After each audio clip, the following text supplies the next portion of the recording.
It was one of those cold, rainy evenings, the kind of night that sends people scurrying home, clutching their coats tight against the biting wind.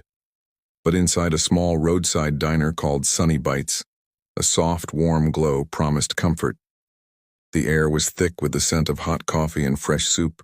Our story centers on Lily, a 21-year-old waitress who was a blur of motion, zipping between tables, balancing trays, and refilling coffee cups. Life hadn't been easy for her. She worked double shifts every day to cover her mother's steep hospital bills, all while clinging to a distant dream of saving enough to finish college. That night was especially busy. The rhythmic drumming of rain against the windows was a constant backdrop to the lively chatter of customers. Lily had barely stolen a moment to rest her tired feet when the diner's front door creaked open, letting in a sharp, cold gust. The room fell quiet. All eyes turned to the doorway. There stood an old woman, shivering in a drenched coat. Her hair was a tangled mat of gray, her face etched with exhaustion, and her shoes looked like they had walked 1,000 weary miles. For a tense moment, no one moved. A few customers frowned, others looked away, pretending not to see. The manager shot Lily a look from behind the counter, his message clear. Don't let her bother anyone. But Lily didn't move. She watched as the old woman hesitated, then stepped inside, her eyes nervously scanning the menu on the wall. It was obvious she couldn't afford a single item. Rubbing her hands together for warmth, she found an empty table in a forgotten corner and sat down, her gaze fixed on the floor, a cloud of shame around her. Lily felt a familiar pang in her heart. She could almost hear her mother's voice. Kindness doesn't cost a thing, Lily, just a good heart. With a gentle smile, Lily walked over to the woman's table. Good evening, ma'am, she said softly. What can I get for you tonight? The woman's lips trembled. I just came in to get warm for a moment. I don't have any money for food, dear. I'll be leaving soon. Lily simply shook her head. You don't have to go anywhere. I'll be right back.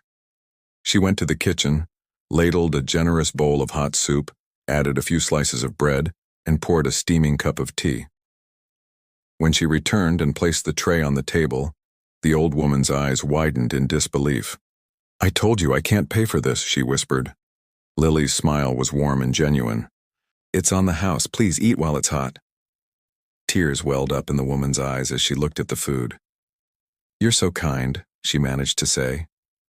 People just don't do things like this anymore. Lily simply shrugged. Everyone deserves a warm meal. As the woman picked up her spoon, her hands shaking, and took the first sip of soup, a look of pure relief washed over her face. It was as if the warmth had reached her very soul. Lily quietly went back to her duties, but she couldn't help glancing over at the corner table. Her act of kindness, however, didn't go unnoticed. A man in a business suit called out rudely, Hey, Lily, why are you wasting good food on someone who can't pay?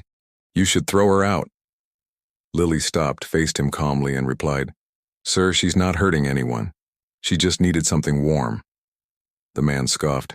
You're too soft. That's how people take advantage of you. The old woman overheard and shrunk in her seat, but a moment later Lily was back at her side, placing a small slice of pie in front of her. For dessert, she said cheerfully. The woman protested. You'll get in trouble for this, dear. Lily just smiled. Let me worry about that. When the woman finished, she slowly made her way to the counter where Lily was cleaning. She reached into her pocket and pulled out a small, wrinkled note. I have nothing to give you, she said, her voice shaking, but I want you to have this. Lily unfolded the note. The faded handwriting read, No act of kindness, no matter how small, ever goes unnoticed. The woman gave her a faint, knowing smile. Keep that close, dear. You'll understand its meaning one day. Before Lily could ask her more, she turned and walked back out into the rainy night, her figure disappearing under the glow of the streetlights. Later, the manager reprimanded her. Lily, we're a business, not a charity. I know, she replied quietly. But sometimes a meal can mean more than money. As Lily locked up and walked home, the cold rain on her face, she couldn't stop thinking about the woman's words. What Lily didn't know was that her simple act of compassion had just set in motion something extraordinary. The woman was not just a stranger, and this one small act of kindness was about to change Lily's life in a way she could never have imagined. The next morning, the sun broke through the clouds, washing the little town in a warm, clean light. The diner was already buzzing, filled with the comforting smell of fresh coffee and sizzling pancakes. I was on my feet early, tying my apron and wiping down the counter, trying my best to push away thoughts of the old woman from last night, but I couldn't. Something about her eyes, so tired yet filled with this quiet, unyielding strength, just stayed with me. Around mid-morning, just as the breakfast rush was in full swing, the little bell above the door chimed. I looked up, and my heart skipped a beat. It was her. The same woman, but this time she looked cleaner, her hair tied back neatly even though her clothes were still old and worn. A wide smile spread across my face. "You came back," I said, walking over to her. She returned a shy smile. "You didn't think I'd forget the kind girl who fed me, did you?" I chuckled. "Honestly, I was hoping you would. People don't usually like coming back to a place where they needed help." She gently shook her head. "No, child, sometimes people come back not for food but for kindness." I didn't quite know what to say to that. I just led her to the same corner table she'd sat at before and brought her a cup of tea without even asking. "You can sit here as long as you like," I told her softly. As she sipped her tea, her gaze drifted around the diner, lingering on the old black and white photos of the town that hung on the walls. "You've lived here all your life?" she asked. I nodded. "Born and raised. My mom used to bring me here when I was a little girl. Now I work here to take care of her. She's sick, but she's a fighter. She raised me all on her own." The woman's smile faded a little. "A good mother, then. Life doesn't make many of those anymore." I got curious. "What about you? Do you have any family?" Her eyes suddenly looked distant, and for a second, I thought she might cry. "I did, once," she whispered. "But I lost them a long time ago. I made mistakes, and life took me far away from the people I loved." My heart ached for her. "I'm so sorry," I said quietly. She just nodded. "Don't be, dear. Sometimes life has to break you before it can show you what really matters." We talked for almost an hour, in little snippets between me taking orders and clearing tables. She told me stories about traveling from city to city, sleeping in bus stations, and meeting people who were both incredibly cruel and surprisingly kind. "The world," she said, looking right at me, "is full of hungry hearts. Some are hungry for food, some for love, and some for forgiveness." I smiled sadly. "And which one are you hungry for?" She let out a soft chuckle. "Maybe all three." That evening, after my shift ended, I noticed she was gone. But on her table, right next to the empty teacup, was a small, folded piece of paper. I picked it up. It was a handwritten note. It said, "Thank you for reminding me that kindness still exists. You don't know how rare that is anymore. I'll see you again, dear girl." I smiled, and for some reason my eyes filled with tears. I slipped the note into my pocket and went home. Days turned into weeks, and the woman kept coming back. Sometimes every day, sometimes with a few days in between. She always sat in the same corner. The other waitresses started to notice and would gently tease me. "Your mystery guest is back," one of them would say with a grin. I'd just laugh it off. "She's harmless. I think she just needs a friend." But even I had to admit, there was something mysterious about her. She paid such close attention to everything. How the staff treated customers, how the manager spoke to us, even how the cash register worked. Once I saw her writing something in a little notebook but quickly looked away, pretending I hadn't noticed. One night after we closed, she and I were sharing one last cup of tea.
It had been almost 2 weeks since Lily last saw the old woman. The diner felt strangely quiet without her. Every time the bell over the door jingled, Lily's heart would leap, hoping it was her. That same gentle smile, those calm eyes, that voice that always seemed to carry warmth and wisdom. But she never came. At first, Lily tried to convince herself that maybe she just moved on to another town, but a small, nagging part of her couldn't stop worrying. She had grown so used to their late-night talks, to the feeling that somehow, in that simple diner, their souls had met for a reason. One rainy afternoon, as thunder rumbled across the sky, Lily was wiping down tables when a sleek black car pulled up right in front of the diner. The doors opened, and 2 men in suits stepped out, followed by a woman wearing a long gray coat and a beautiful silk scarf. For a second, Lily didn't recognize her, not until she saw the eyes. "Margaret," she whispered under her breath, completely frozen in shock. The old woman smiled, not shyly this time, but with a graceful confidence. "Hello, Lily," she said softly. Her voice was the same, but everything else about her was different. Her clothes were expensive, her posture was poised, her hair perfectly styled. It was hard to believe this was the same woman who had once walked in wearing torn shoes and a faded coat. Lily just blinked, unable to speak. I don't understand. What's going on?" The other customers turned to look as the woman gestured for her to sit down. "Let's talk," she said kindly. Lily sat down slowly, her hands trembling. The woman smiled warmly. "I owe you an explanation, dear. You must be wondering who I really am." Lily just nodded. "You told me you had nothing. You said you'd lost everything." The woman sighed gently. "That was true, in a way. I didn't lose my money, Lily. I lost something far more valuable, my faith in people." She looked down for a moment, then met Lily's eyes again. "You see, I'm Margaret Hale, founder of the Hale Foundation. We help support small businesses and single parents all across the country. I've built my fortune over the years, but lately I began to feel disconnected. I wanted to see how the world treats those who have nothing. So I left my life behind for a while. No car, no fine clothes, no status. Just me." Lily's mouth fell open. You pretended to be poor?" Margaret nodded. "Yes. I wanted to see how people would treat someone who couldn't offer them anything in return. Most people turned away. Some even insulted me. But then, there was you." Lily's heart was pounding in her chest. "You didn't hesitate, you didn't ask who I was or what I could give you. You just fed me. You treated me like a person. You have no idea how rare that is, Lily." Tears welled up in Lily's eyes. I just did what anyone should have done." Margaret smiled gently. "No, dear. You did what only a very few would do." The diner was silent now. Even the nearby customers were listening, their coffee cups forgotten. Margaret reached into her bag and took out a sealed envelope, placing it on the table in front of Lily. "Inside is something I want you to have," she said softly. "It's a letter of appointment. I'd like you to work for my foundation. I want people like you to help me bring hope to others. And there's also something to help you with your mother's treatment." Lily's eyes widened as she slowly opened the envelope. Inside was a letter, written in elegant handwriting, offering her a permanent position at the Hale Foundation, along with a check for $50,000. Her hands shook. This can't be real." Margaret just smiled. "It's very real, my dear. You gave me warmth when I felt invisible. It's time I returned that warmth."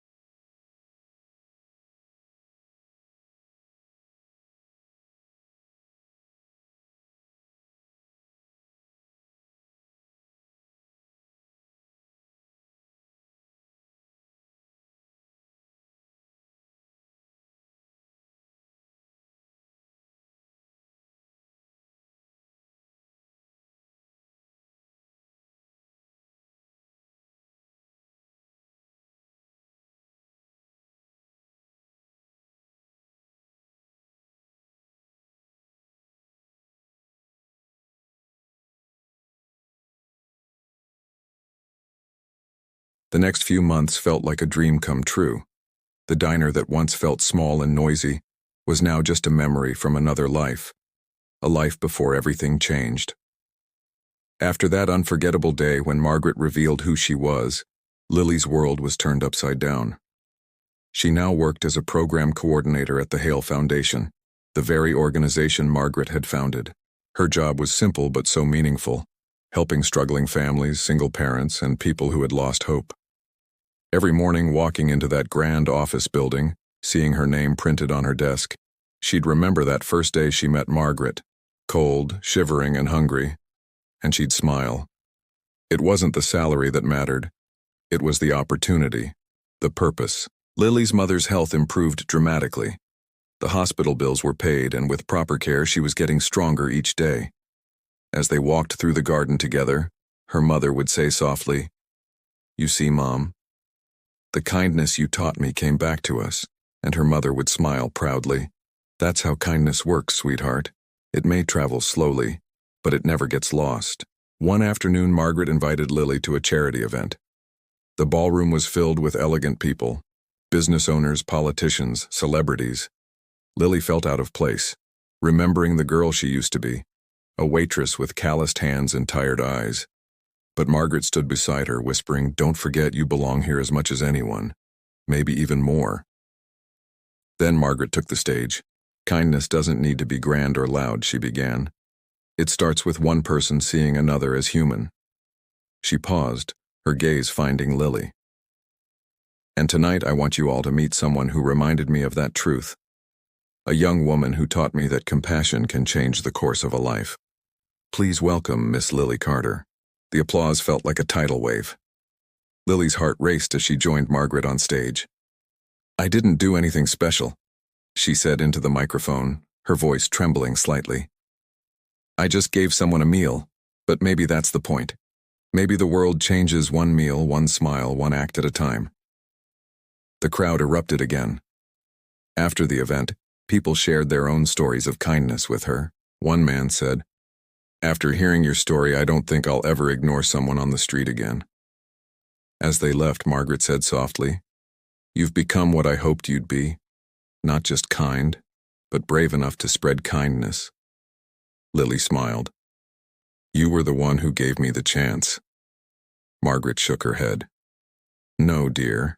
You created your own chance the moment you gave without expecting anything back." A year passed. Under Lily's management, the foundation opened 3 new shelters and a scholarship program. Even the diner where she once worked partnered with them, serving free meals on weekends.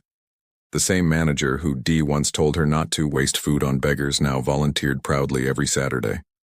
One evening, Lily visited the old diner. It looked the same, but she felt different. She sat in her favorite booth and ordered a tea. When the new waitress brought it, Lily smiled warmly. "If anyone ever walks in and looks hungry," she said gently, "don't wait for them to ask, just feed them." The waitress looked puzzled. "Will my boss allow that?" Lily chuckled. "He will. Trust me." She left a generous tip and walked out into the cool evening air. Her phone buzzed. It was a message from Margaret. "I'm proud of you, Lily. The world needs more hearts like yours." Lily looked up at the stars, a tear of gratitude slipping down her cheek.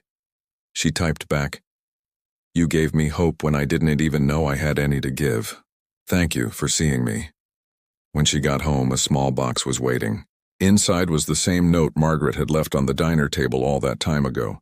But on the back, in fresh handwriting, was a new message. "Kindness always finds its way home." Lily pressed the note to her heart. She finally understood. Kindness never ends. It circles back, touching lives again and again. As the town lights flickered in the distance, Lily whispered to herself, "A waitress fed a poor lady, but it was I who was fed, with purpose, love, and hope." Because sometimes the simplest act of kindness doesn't just change someone's day, it changes 2 lives forever.